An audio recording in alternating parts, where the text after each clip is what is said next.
Picture this moment with me. Right now, as you're watching this video, somewhere in the Nevada desert, buried 1,000 feet beneath the scorched earth of Yucca Mountain, locked behind steel doors thicker than a bank vault, there's a light glowing. A strange, eerie, blue-green light. It's not powered by electricity. It's not connected to any grid. And here's what should terrify you. Long after the Statue of Liberty has crumbled into the ocean, long after the Hollywood sign has rusted away, long after Mount Rushmore's faces have been eroded smooth, that light will still be glowing for hundreds of thousands of years. This isn't the plot of some HBO series. This is America's legacy. This is humanity's most enduring monument. We're diving into the darkest question in all of science. What will be the very last trace of human civilization on Earth? And the answer will haunt you for the rest of your life. Now, I know what you're thinking. Why should I care about what happens after we're all gone? But here's why this matters more than your next paycheck, more than your mortgage, more than anything happening in Washington right now. This isn't about some abstract future. This is about understanding what America, what humanity, is truly leaving behind.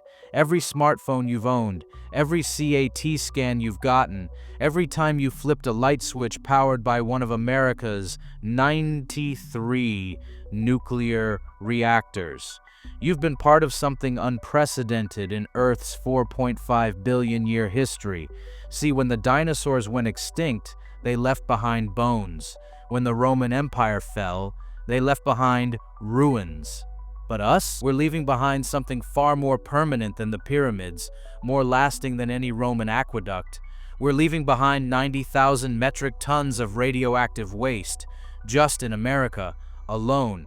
And unlike the Liberty Bell or the Golden Gate Bridge, this waste doesn't corrode, it doesn't fade, it doesn't quietly disappear into history. It glows, it radiates, it transforms the very fabric of matter around it for longer than humans have existed, multiplied by 10.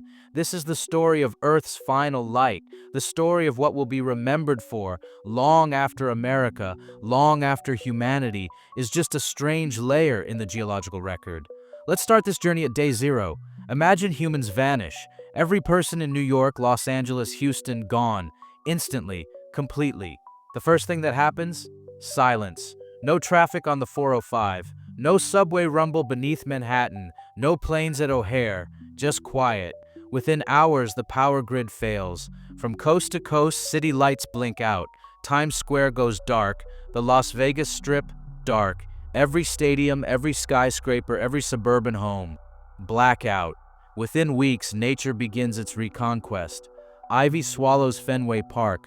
Grass cracks through the Hollywood Walk of Fame.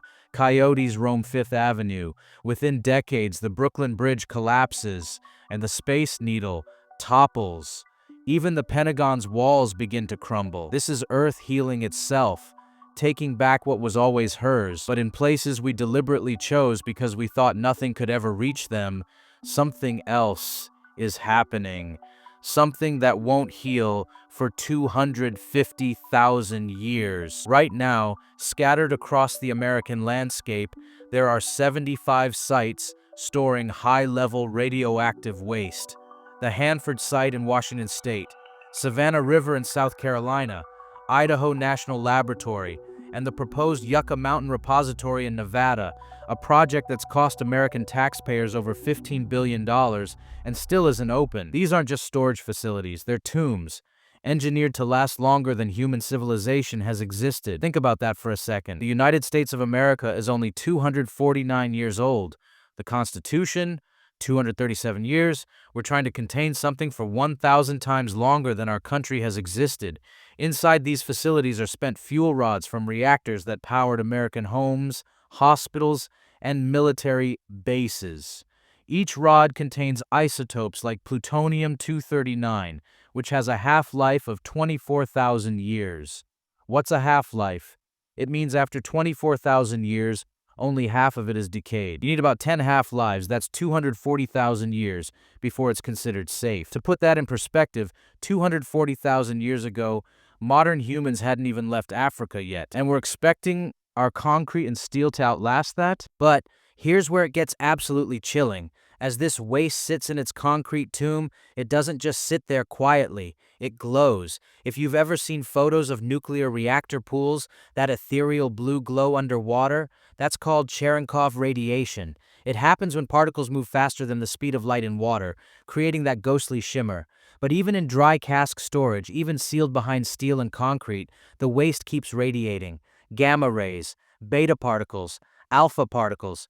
It generates so much heat that some waste containers could literally boil water, and every single second it's bombarding everything around it, breaking molecular bonds, turning stable atoms into radioactive ones, spreading its curse. Imagine a future Earth, New York buried under forests, Los Angeles reclaimed by the Pacific, the Grand Canyon deeper, the Rockies lower, but deep below, in absolute darkness, there's still that glow, casting shadows that no living thing will ever see. Now you might think, but we engineered these facilities to last, right? American engineering, best in the world? Here's the uncomfortable truth. We have no idea if we can engineer something to last 100,000 years. Think about what happens over that time scale. Ice ages. The last one ended only 12,000 years ago. The next one could bury nuclear sites under miles of glacial ice. Earthquakes. California's San Andreas Fault is right there. The New Madrid Fault in the Midwest is overdue. Yellowstone supervolcano, still active. Climate change. Sea level rise could flood coastal storage sites. What's Nevada desert today could be shoreline in 10,000 years. Erosion. Even mountains wear down. The Appalachians used to be as tall as the Himalayas. Now they're gentle hills. And here's something that should really mess with your head. In 1981, the U.S. Department of Energy commissioned a study asking, how do you warn people 10,000 years from now? Because think about it, will English still exist in 10,000 years? Hell, will humans still exist? How do you create a warning that transcends language, culture, even species? One proposal from the study? Build massive ominous structures, jagged concrete spikes jutting from the earth, landscapes that look hostile without words, messages in every known language saying things like, this place is not a place of honor, nothing valued is here. What is here was dangerous and repulsive to us. Another idea? Genetically engineer cats to change color near radiation, then create an oral tradition, fear the color-changing cats. Sounds insane, right? Like a science fiction novel? But that's how impossible this problem is. We're trying to send a message across more time than separates us from the cave paintings at Lascaux. The pyramids are only 4,500 years old, and we're not even 100% sure how they were built. Their purpose? We're still debating it. Now imagine trying to explain nuclear waste to whoever or whatever comes after us. Let me ask you something. Does it blow your mind that America, the country that put a man on the moon, that invented the internet, that built the world's most powerful economy, has also created something that will outlast everything else we've ever done? The Declaration of Independence? The ink will fade in thousands of years. The Golden Gate Bridge?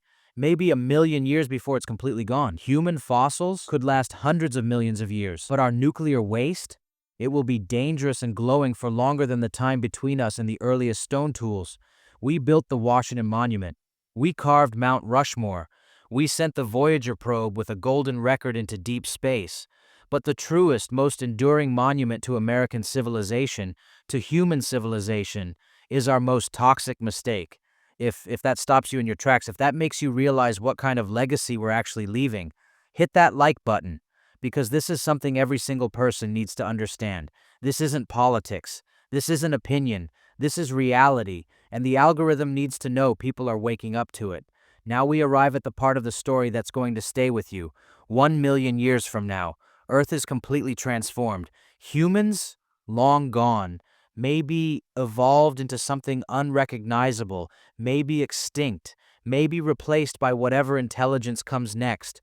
The sun still rises over North America, but there's no America anymore.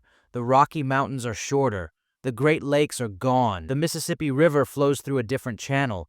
The entire East Coast looks nothing like the maps we knew. And the evidence of humanity? The Statue of Liberty? Dissolved into the Atlantic. New York City? Compressed into a thin layer of unusual rock. The internet? Every server, every data center, every backup, corrupted and decayed into rust. Mount Rushmore? The faces weathered smooth, unrecognizable. The Constitution, every copy, every word, dust. Everything that said humans were here. Everything we thought was important, gone. Except deep underground. In the tombs we built in Nevada, in Washington, in South Carolina, there is still a glow, fainter now, much fainter than it was a million years ago, but there. Because even after a million years, plutonium-239 still has 40 half-lives left to go. It's still deadly, still transforming matter, still radiating into the darkness. Here's what makes this absolutely haunting. When the last American took their final breath, when the last person who remembered what the United States was died, when the last story about the old world was forgotten by whatever came after us, that waste kept glowing, with no one to fear it, no one to contain it, no one to even understand what it is. It's like leaving the porch light on forever in a house where everyone's dead, a lighthouse on an abandoned shore, still flashing its warning to ships that will never come. And here's the part that should really get to you. We knew this would happen. The scientists at Los Alamos knew. The engineers at Hanford knew. The politicians who approved the projects knew. We knew we were creating something that would outlive our country, our species, our entire evolutionary lineage, and we did it anyway, not because we were evil, not because we were stupid, but because we needed energy. We needed to power the American dream. We needed to win the Cold War. We needed medical isotopes. We needed progress. And the price? The price was a light that never goes out, a toxic eternity. So what does this mean for us? For you, watching this in 2025? I think there's something deeply American and deeply human about this story. See, America has always been about the future, about progress, about building something better for the next generation. We think in election cycles, in quarterly earnings, in 5-year plans if we're being ambitious. But the universe? The universe doesn't think in human time. And somewhere between our short-sighted human timescales and the incomprehensible timescales of geology, we created something that exists in that vast, lonely middle. We built a light that will outlive democracy, capitalism, every ism we ever invented.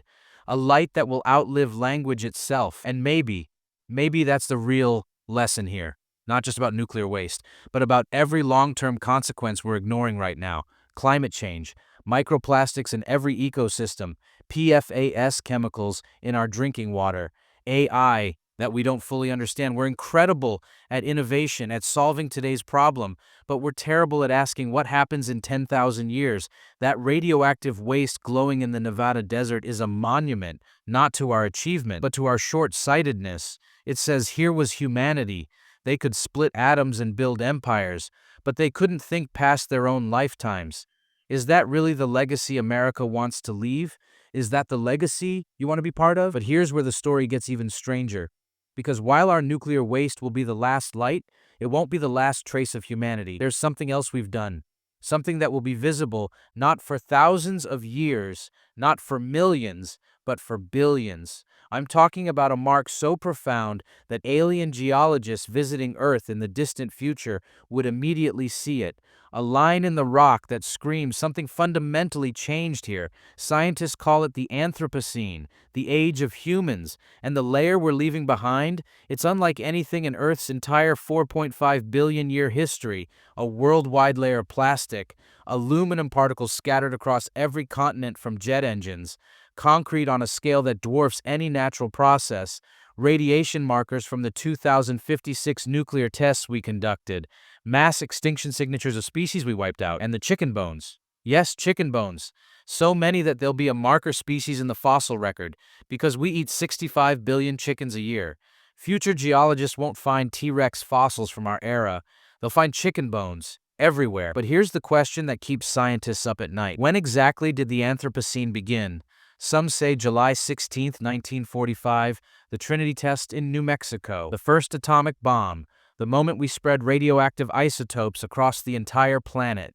Others say the Industrial Revolution, the moment we started burning coal at scale. Some point even further back, to the Agricultural Revolution, 10,000 years ago. But here's what really messes with your head. If aliens land on Earth a billion years from now and study the rocks, will they see the Anthropocene as a warning or as inspiration? Will they think this species destroyed itself with its own success and learned from our mistakes? Or will they think this species conquered its planet? Let's do the same. That's a question for another time. For now, just remember this. Right now, beneath American soil, there's a light glowing, a light we created, a light that will outlive the United States, that will outlive English, that will outlive humanity itself. And long after the last American flag has rotted away, long after the last McDonald's has collapsed into rubble, long after even the memory of our species has been erased from Earth, that light will still be glowing in absolute darkness, with no one left to see it. The last monument to humanity, our most toxic and most eternal legacy, the final American light.